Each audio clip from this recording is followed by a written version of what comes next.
Subscribe कीजिए defence squad channel को और बेल आइकन को दबाइए लेटेस्ट डिफेंस वीडियोस सबसे पहले देखने के लिए। जय हिंद डिफेंस लवर्स, स्वागत है आप सभी का डिफेंस ज्ञान सीरीज के एक बेहद ही फ्रेश एपिसोड में।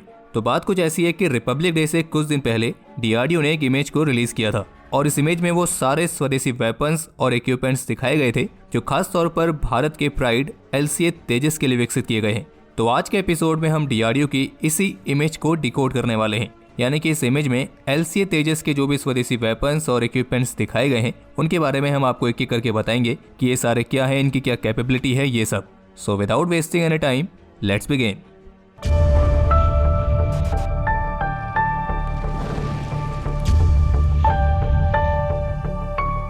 तो एलसीए तेजस के वेपन पैकेज में सबसे पहला नाम है अस्त्र मिसाइल का, जो कि स्वदेशी तौर पर भारत में विकसित की गई एक बियॉन्ड विजुअल रेंज की एयर टू एयर मिसाइल है। और ये कोई आम सी बीवीआर मिसाइल नहीं है, बल्कि आप इसे दुनिया की वन ऑफ द फास्टेस्ट और बेस्ट बीवीआर मिसाइल कह सकते हैं।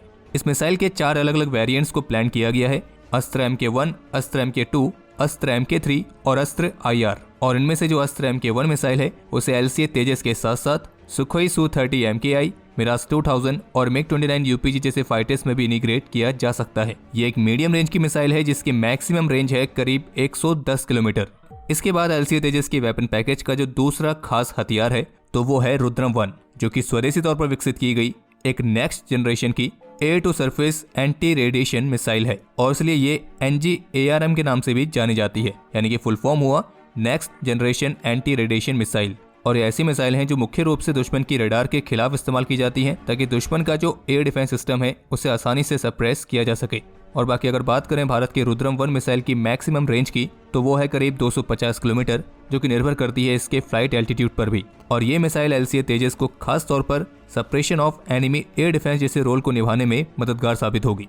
इसके बाद अगर बात करें एलसीए तेजस वेपन पैकेज के अगले स्वदेशी हथियार के बारे में तो वो है स्मार्ट एंटी एयरफील्ड वेपन, जिसे शॉर्ट फॉर्म में सॉ का नाम दिया गया है। ये एक लॉन्ग रेंज का precision guided anti airfield weapon है जिसका इस्तेमाल खास तौर पर दुश्मन के रनवेज जैसे इंफ्रास्ट्रक्चर्स को डिस्ट्रॉय करने के लिए किया जा सकता है। और भारत का जो ये स्वदेशी वेपन है ये 100 किलोमीटर की स्टैंड ऑफ रेंज के साथ आता है और इसमें इस्तेमाल किया गया 80 किलोग्राम तक का हाई पेनिट्रेशन कम ब्लास्ट वॉरहेड। ये इतना पावरफुल है कि ये दुश्मन के रनवे पर इतने बड़े बड़े छेद कर सकता है कि दुश्मन भी कंफ्यूज हो जाए कि रनवे को रिपेयर करें या सरेंडर ही कर दें। और जबकि पिछले साल 15 दिसंबर को ही रक्षा मंत्री श्री राजनाथ सिंह की तरफ से इस स्वदेशी 100 बॉम्ब को इंडियन एयरफोर्स चीफ को सौंपा गया था, यानी कि जिसका मतलब ये है कि अब ये वेपन अपने मास प्रोडक्शन के लिए तैयार है। और जबकि डीआरडीओ इसके एक और वर्जन को तैयार कर रही है जो कि IIR सीकर के साथ आएगा और जिसके डेवलपमेंटल ट्रायल्स इसी साल से शुरू होने की उम्मीद है।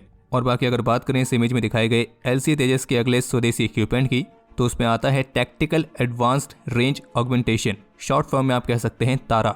तो असल में ये एक गाइडेंस किट है जो कि फिलहाल अंडर डेवलपमेंट है और इसकी मदद से किसी भी अनगाइडेड बॉम्ब को एक प्रिसिशन गाइडेड एम्यूनिशन में कन्वर्ट किया जा सकता है। और उसको आप इस तरीके से भी समझ सकते हैं कि जो इजराइल का स्पाइस 2000 बॉम्ब वाली किट है, जी हाँ वही जो बालाकोट एयर स्ट्राइक में भी इस्तेमाल हुई थी, तो आप तारा को इसका ही एक स्वदेशी वर्जन कह सकते हैं। और बस सीधे से हमारे कहने का मतलब यही है कि ये स्वदेशी तारा दुश्मन को न केवल दिन में तारे दिखा सकता है बल्कि उसे खुद तारा भी बना सकता है। अब जो बात समझ गए हैं वो वीडियो को लाइक जरूर कर दें। बाकी इसके बाद इस लिस्ट में अगला नाम है LRGB, यानी कि लार्ज रेंज ग्लाइड बॉम्ब। तो आपको बता दें कि डीआरडीओ ने स्वदेशी तौर पर ग्लाइड बॉम्ब्स के कई अलग अलग सीरीज को विकसित किया है जो कि mid course internal navigation system और terminal semi active laser homing के साथ आने वाले प्रिसिशन गाइडेड एम्यूनिशन है। और इसमें 2 खास अलग अलग तरह के वेरिएंट्स आते हैं, जिसमें से एक वेरिएंट का नाम है गौरव, जो कि 1000 किलोग्राम तक का एक विंग बॉम्ब है और जिसकी मैक्सिमम रेंज है 100 किलोमीटर। और जबकि दूसरा वेरिएंट है गौतम, जो कि एक नॉन विंग्ड वेरिएंट है और ये एक 500 किलोग्राम का बॉम्ब है जो कि 30 किलोमीटर की रेंज के साथ आता है। और इन ग्लाइड बॉम्ब्स के साथ LCA Tejas air to ground roles को काफी अच्छे तरीके से निभा सकता है। हालांकि इस बॉम्ब को अभी तक केवल सुखोई फाइटर से ही टेस्ट किया गया है, लेकिन अगर डीआरडीओ ने अपनी इस इमेज में इस बॉम्ब को मेंशन किया है तो इससे इस बात की पूरी संभावना है कि एलसीए तेजस में भी ये बॉम्ब इक्विप्ड किया जाएगा। और बाकी इस पूरी इमेज में डीआरडीओ ने 2 और खास चीजों को मेंशन किया है। एक तो है भारत की स्वदेशी उत्तम AESA रडार और दूसरा है स्वदेशी जैमर सिस्टम, इसका नाम है ASPJ, यानी कि एडवांस सेल्फ प्रोटेक्शन जैमर। तो इन दोनों स्वदेशी सेंसर्स में से एक तो जो उत्तम AESA रडार है, तो इसकी एक खास बात तो यह है कि ये 50 टारगेट्स को एक साथ ट्रैक कर सकती है और मल्टीपल टारगेट्स को एक साथ ट्रैक करने के साथ साथ उन्हें एंगेज करने में भी सक्षम है। इसके अलावा ये radar simultaneously multi mode operations कर सकती है और टारगेट्स को ट्रैक करने की इसकी जो रेंज है वो 100 किलोमीटर से भी अधिक बताई गई है। और इंडियन एयरफोर्स के जो 83 तेजस MK-1A फाइटर्स हैं और जो AMCA फाइटर है वो इसी स्वदेशी उत्तम AESA रडार के साथ आएंगे। और ऐसी भी रिपोर्ट्स हैं कि इस रडार को और भी पावरफुल बनाने के लिए इसमें कई सारे इंप्रूवमेंट्स भी किए जा रहे हैं। इसके अलावा अगर बात करें LCA तेजस में इक्विप किए जाने वाले एडवांस सेल्फ प्रोटेक्शन जैमर यानी कि ASPJ की, तो ये भारत में विकसित किया गया एक ऐसा स्वदेशी जैमर है जिसमें इनकमिंग एक्टिव और semi active radar homing missiles को जैम करने की कैपेबिलिटी है और एक तरीके से दुश्मन की मिसाइल से LCA तेजस को प्रोटेक्शन प्रोवाइड करेगा। और इसलिए इस बात में कोई डाउट नहीं है कि ये स्वदेशी ASPJ जैमिंग पोर्ट LCA तेजस के इलेक्ट्रॉनिक वॉरफेयर सूट का एक बहुत ही इंपॉर्टेंट हिस्सा है। और ये बहुत ही गर्व की बात है कि जो सिस्टम आज तक दूसरी कंट्रीज से इंपोर्ट किए जा रहे थे, अब उन्हें हम स्वदेशी तौर पर ही विकसित करने में सक्षम हो रहे हैं। और जैसे कि ये इमेज इस बात को भी दर्शाती है कि आने वाले समय में जो भारत का स्वदेशी फाइटर LCA तेजस है, तो उसमें जो अधिकतर इक्विपमेंट और वेपन्स इस्तेमाल होने वाले हैं वे सभी के सभी स्वदेशी हैं, जो कि लगभग सभी डिजायर्ड प्लेटफॉर्म्स में इनके सीमलेस इंटीग्रेशन को भी सुनिश्चित करता है। और इसका एक फायदा ये भी है कि ये सारे स्वदेशी वेपन्स और इक्विपमेंट एक्सपोर्ट के पॉइंट ऑफ व्यू से हमारे स्वदेशी LCA तेजस को और भी रीजनेबल प्रोडक्ट बनाते हैं। और बाकी अगर आपको ये वीडियो रीजनेबल लगी हो तो आप भी इस वीडियो को लाइक जरूर कर दें। कोई भी सुझाव या सवाल हो तो उसके लिए कमेंट सेक्शन ओपन है। और अगर आपने अभी तक चैनल को सब्सक्राइब नहीं किया है तो सब्सक्राइब करना ना भूलें।